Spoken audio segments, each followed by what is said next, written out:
سب kilo کال بھول گئے، چلا دماغ کچھ ایسا کہ چال بھول گئے۔ لحد میں ہم نے جو مولا علی کا نام لیا، قسم خدا کی فرشتے سوال بھول گئے، موت کے ڈر سے کیا ہمیں علی چھوڑ۔ بسم اللہ الرحمن الرحیم۔ رب اشرح لی صدری ویسر لی امری واحلل عقدۃ من لسانی یفقہوا قولی۔ الصلاۃ والسلام علیک یا رسول اللہ وعلی آلک وصحابک یا حبیب اللہ۔ حضرات محترم، سنا آپ نے، یہ پنڈی کا ریاض حسین شاہ ہے جو سنی سٹیج پر سنیت کا لبادہ اوڑھ کر، سنیت کے پیسے بٹور کر اور سنیوں کو لوٹ کر پیر بنا ہوا ہے اور سنیت کو آج تک لوٹ رہا ہے۔ لیکن دیکھ لیں کہ یہ کس طرح رافضیت پھیلا رہے ہیں۔ یہ جو شعر پڑھا گیا، یہ بدنام زمانہ رافضی، گستاخ زمانہ بلکہ رافضی، جس کا یہ شعر ہے محسن نقوی، اور اس کا یہ شعر اس نے پڑھا تو یہ ریاض صاحب کے سامنے پڑھا گیا، شاہ صاحب کے سامنے، اور وہ ان کے کان پہ جوں نہیں دیں گی، کیونکہ وہ خود رافضی ہے اور رافضیت خود پھیلا رہے ہیں اپنے سامنے۔ یہ رافضیت کے ان کے اشعار پڑھ رہے ہیں، گستاخانہ اشعار پڑھ رہے ہیں، گستاخیاں کر رہے ہیں۔ لیکن میں بتانا یہ چاہتا ہوں کہ کیا مولا علی کی شان میں آپ کو کوئی ایسا شعر نہیں ملتا جس میں کسی فرشتے کی توہین نہ ہو، یا کسی صحابی کی توہین نہ ہو، یا کسی کا تقابل نہ کرانا ہو؟ کیا جب تک تم دوسروں کی توہین نہیں کرتے اس وقت تک مولا علی کی شان تم سے بیان نہیں ہوتی؟ یہ گستاخ زمانہ شاعر محسن نقوی، اس کا جو دیوان ہے حق کے لیے، اس کے صفحہ نمبر 206 پر یہ شعر موجود ہے۔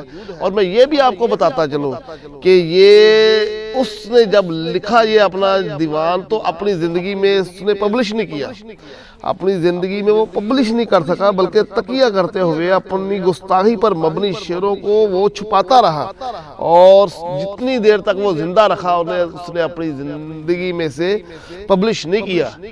تو جب وہ مر گیا تو اس کے بیٹے سے کسی پبلشر نے کہا کہ آپ کے باپ کا کوئی کلام ایسا پڑا ہوا ہے جو ابھی تک پبلش نہیں ہوا، تو وہ ہمیں دیجئے تاکہ لوگوں تک ہم اسے پہنچائیں۔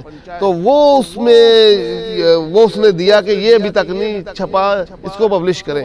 تو اس میں یہ شعر ہے، اور اس کے علاوہ بھی کہیں پر فرشتوں کی گستاخی ہے، کبھی وہ امام حسین رضی اللہ تعالیٰ عنہ کا انبیاء کے ساتھ تقابل کراتے ہیں، اور کبھی کچھ آپ کو جگہ جگہ پہ گستاخیاں ملیں گی۔ تو اس گستاخ زمانہ کتاب سے، اس گستاخ زمانہ شاعر رافضی سے، جو پیدا ہوتے ہی گستاخ پیدا ہوتا ہے رافضی، اس کا وہ شعر ریاض کے سامنے پڑھا جا رہا ہے، اور فرشتے کی گستاخی کی جا رہی ہے۔ فرشتوں کی گستاخی کرتے وہ کہہ رہا ہے کہ سب کیلو کال بھول گئے، دماغ کچھ ایسا چلا کہ چال بھول گئے۔ دماغ ہی ایسا چلتا ہے کہ یہ اپنا بھول جاتے ہیں۔ لحد میں جب ہم نے مولا علی کا نام لیا، قسم خدا کی فرشتے سوال بھول گئے۔ آپ دیکھیں کہ یہ فرشتے کیا حواس باختہ ہو گئے تھے مولا علی کا نام سن کر؟ پھر خرابی یہ ہے کہ یہ سب ماضی کی باتیں کر رہا ہے، بتا رہا ہے کہ یہ سب کچھ ہو چکا ہے۔ اور یہ قبر سے جب مرا محسن نقوی، اس نے آ کر بعد میں تمہیں لوگوں کو بتایا، اور آ کے زندہ ہو کر قبر سے آ کر کتاب لکھ کر چلے گیا کہ سب کیلو کال بھول گئے، فرشتے جو دماغ کچھ ایسا چلا کہ چال بھول گئے۔ یہ سب ماضی کے سیگے کہ یہ ہو چکا ہے۔ اس کا لکھنے کا انداز دیکھیں کہ لحد میں جب ہم نے مولا علی کا نام لیا تو فرشتے سوال، خدا کی قسم کہہ گئے کہ خدا کی قسم، قسمیں بھی جھوٹی کھاتا ہے کہ فرشتے سوال بھول گئے۔ کیا ایسا ہو گیا ہے جس طرح یہ کہہ رہا ہے؟ یہ واقعہ ہو چکا ہے جس طرح وہ کہہ رہا ہے کہ فرشتے خدا کی قسم کھا کے کہہ رہا ہے سوال بھول گئے اور حواس باختہ ہو گئے۔ شرم آنی چاہیے۔ میں کہتا ہوں ذرا سنیت کی ان لوگوں کو ہوا نہیں لگی۔ بہار شریعت فرشتوں کے بیان میں فرشتوں کے بارے میں لکھا، علامہ امجد علی اعظمی جو اعلیٰ حضرت کے خلیفہ بھی ہیں، وہ لکھتے ہیں کہ کسی فرشتے کے ساتھ ادنا سے ادنا گستاخی بھی کفر ہے۔